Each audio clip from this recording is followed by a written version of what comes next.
When hate dies, the death of hate.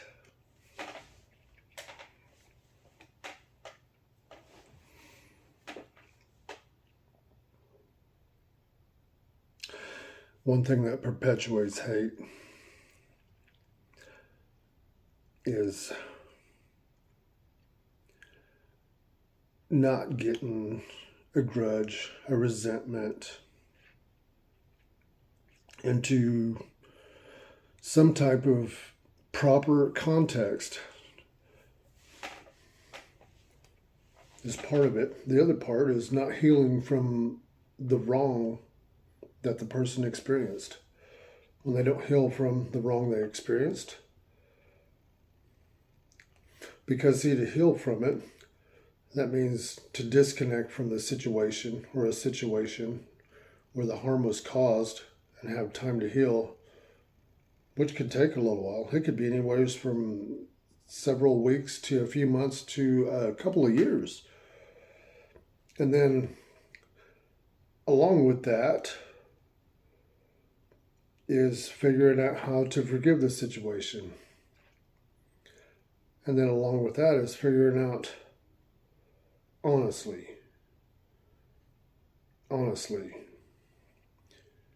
does the person want to try to get reconciliation or to break it off? Cut and dry.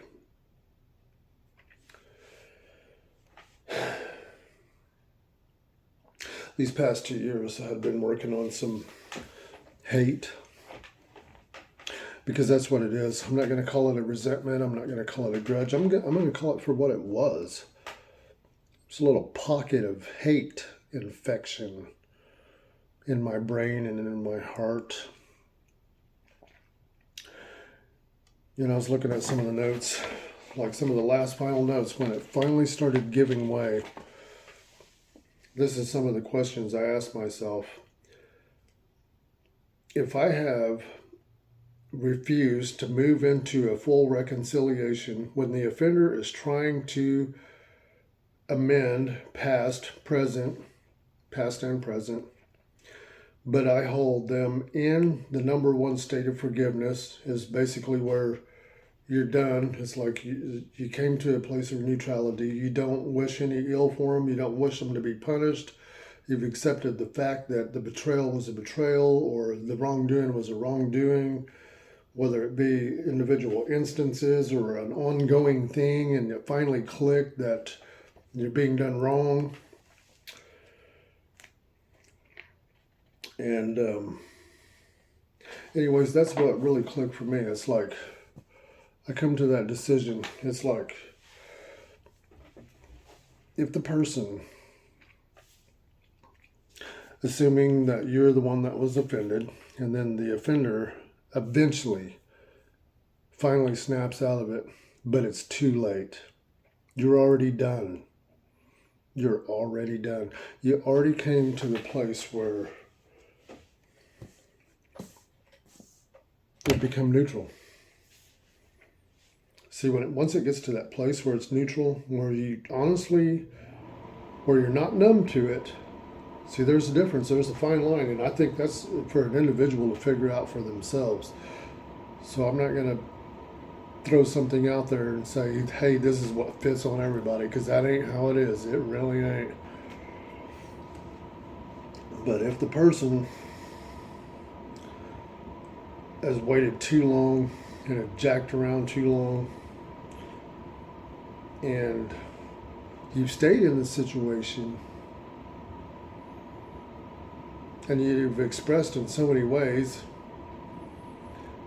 and assuming that you've had help in it and had somebody who's preferably not biased input, which is hard to find, and has agreed that yes, you communicated your boundaries, you communicated your needs, your wants, and what it would take to make the relationship right,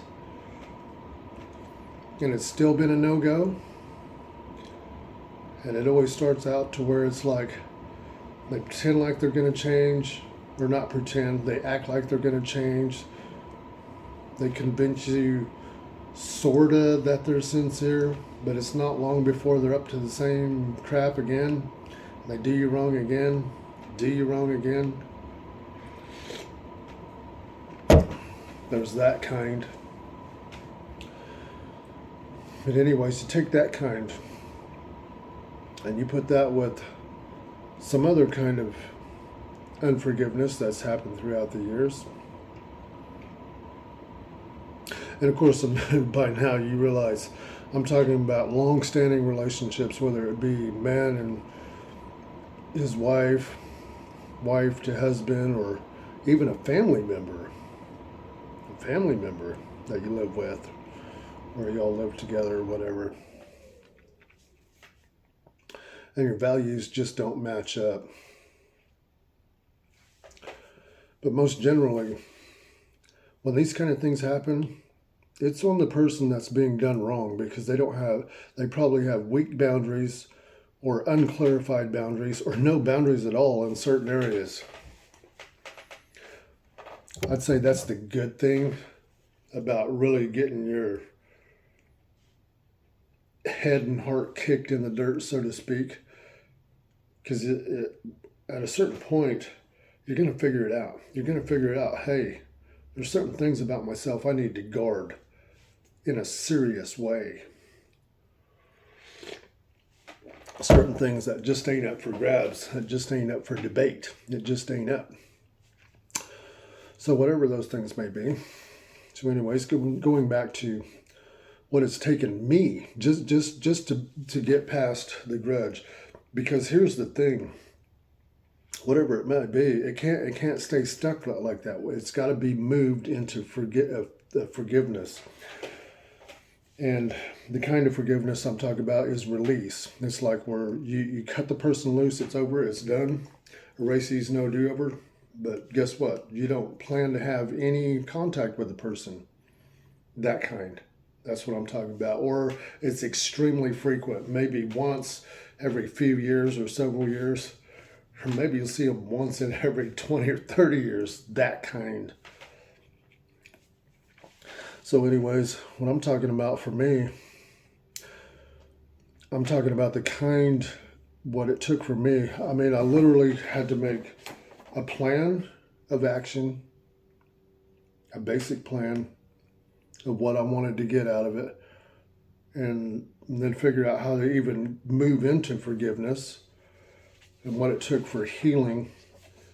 But anyways, I was looking at this particular paper that I made. This one's about 2 years old, maybe a little more. But it's like, this is what really helped right here. There's 100 or so on this paper of reasons to forgive. Reasons to forgive. And I think that right there, if you give yourself enough reasons why it needs to be done, eventually, if you've been like traumatized, you're going to be holding rigidly to that hate. You're going to be holding rigidly to that grudge. And you'll be holding on to it because it's like you just can't wrap your mind around the fact that it happened. See, that's the kind I'm talking about. It's like when you're stuck in that, what it is, it's like an emotional disorder. It's like you just can't accept the fact that it actually is what it is, that it actually happened to you, and that it needs to be accepted as such. See, it's that right there. When those things aren't met, that's when that cycle just keeps going and going. It's a very sickening thing. It's a very sickening thing. Some people call it a spiritual sickness, and I think there is something to that, because it tends to contaminate all other relationships and contaminate all other potential relationships. And it's a very miserable place to be. It's a very miserable place of being. So,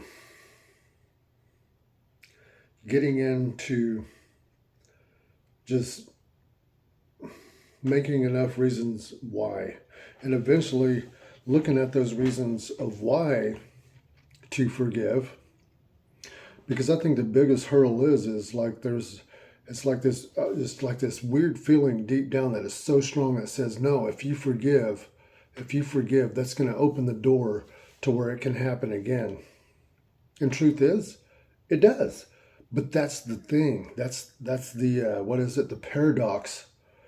The paradox of it. Because to trust is to love, and the only way to love again is to trust. That is the only way. There is no other way.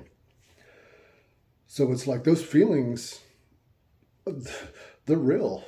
It's like, yeah, it opens the door for it to happen again. But it's tied to so many misplaced emotions, hurt emotions, emotions that are expressed as an anger or a hate instead of the sadness is that it should have been expressed for. And depending on how deep that hurt is, it's. I'll tell you this little story about this is a personal story. I'd come to the conclusion, this was about 8 months, 9 months into these papers I've been working on the forgiveness and the reconciliation thing on a certain item that stemmed all the way back from when I was just a boy.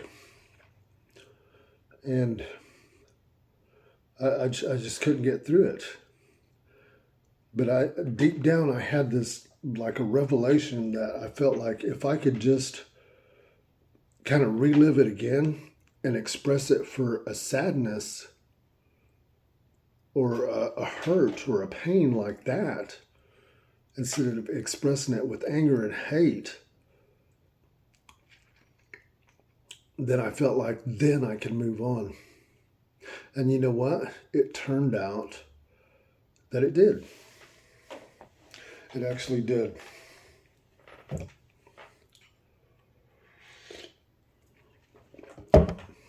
And the way I was able to get that to click over like that, I don't recommend this, not without professional help, but at the time I was kind of desperate. So this is the manner I did it, because I've seen scores and scores of people online talking about the same thing with the use of psilocybin psychedelic mushrooms. That's right. Hallucinogenics, natural hallucinogenics. So I finally pinned down a source, which really wasn't that hard, surprisingly. But anyways, I'd got me a few grams of this stuff. And that day, I started talking to somebody who was unbiased. I asked him if I could talk about some potentially upsetting things and told him my reasons and told him what I was doing and how I wanted to get my anger and hate to the top of my mind and be expressing it and fully living into it, and told him what my goals were. My goals were to take some psilocybin and to hopefully get that to flip over and go into a sadness. And lo and behold, that is what happened. And to make a long story short, that anger and that hate, once I ran through the cycle of the hallucinogenics, it got to a certain point, several hours into the trip, something made it click. And I had chosen a couple of movies to watch. Matter of fact, I think there was 3 movies I'd chosen to watch so to take me through that journey into that.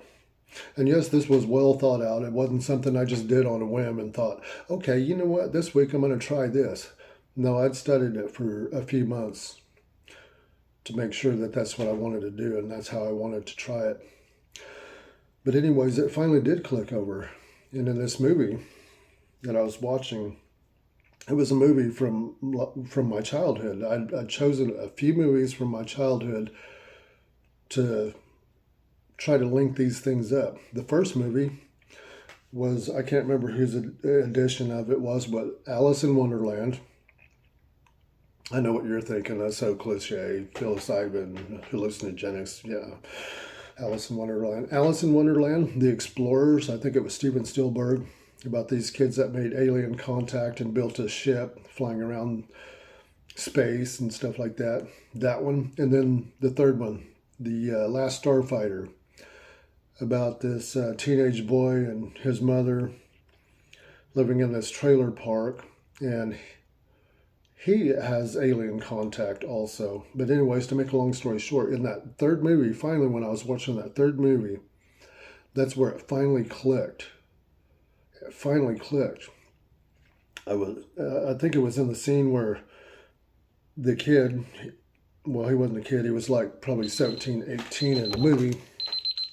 In the movie, the scene was his buddies were going to the lake to have a good time, and he had to stay back and work. And some odd reason, that was the little bitty seed that made my mind click. I just sit there and I was thinking, that is so sad. That is so sad. And then it clicked, and then all the other stuff just started coming in, and it just filled my head. And I expressed it all out, and it took a long time. I don't know, I went into some weird trance to where it was very sad. And it went into also almost like a paranoid state, where I just sit there in the apartment on the couch staring at the door, because I went into this paranoid state that I was going to be assassinated for actually being sad about what I was being sad about. That it was okay that I lived in hate and anger about it, but I would be assassinated for it being sad. Anyways, to make a long story short, that was just part of the hallucination. And however, I'd say that's when my studies really kicked in. And also, that's where I could start to really see a little bit better. That's where I could see enough to where, like these things, these reasons, putting the reasons of why to forgive. These are the things that came out after that trip. But before that, I couldn't put any reasons to it. It's like I'd go through all these notes every single day. A few minutes here, a few minutes there, on break when I was at work, after work, sometimes upon awakening, in the evening before bed, and just going through these things over and over and over. But I think it was that, plus these reasons why. I think there was a little over, there was 50 in that first set. Yeah, it's somewhere around 100 or so of reasons why. Just any and every reason why to forgive. And that's when it really started clicking. And that's when it really started working for me. And that's when I really started to give it up to the spirit of the universe, and to get some actual healing, and to actually come to a place of neutrality, to where I can actually talk about those things now, and it's pretty much neutral. I mean, there's almost, I'm sure it could go the other direction if I'm not careful. Like if I talked about those things, if I was already mad about something else, I'm sure that vibe would click with that and revive it, which I'm careful not to do, and I can't see any reason why I'd want to bring stuff like that up if I'm already upset. But anyways, CTA, call to action. Question is, knowing how important it is to forgive oneself and reconcile with oneself, and to forgive others. See, the one, we can get away without reconciliation. That is not a must. But when it comes to forgiveness of self and reconcile, to bring yourself back into good standing with yourself, to reconcile yourself with yourself, that's an absolute must. So the question is, the call to action right now is,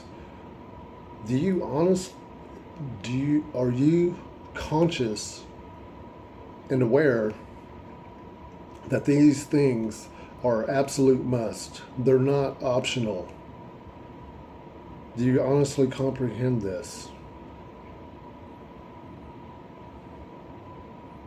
That's the call to action, to be brutally honest with yourself. And not only this, who around you in your circle, in your closest circle, your loved ones, do they honestly know how deadly important it is for these things to be in place?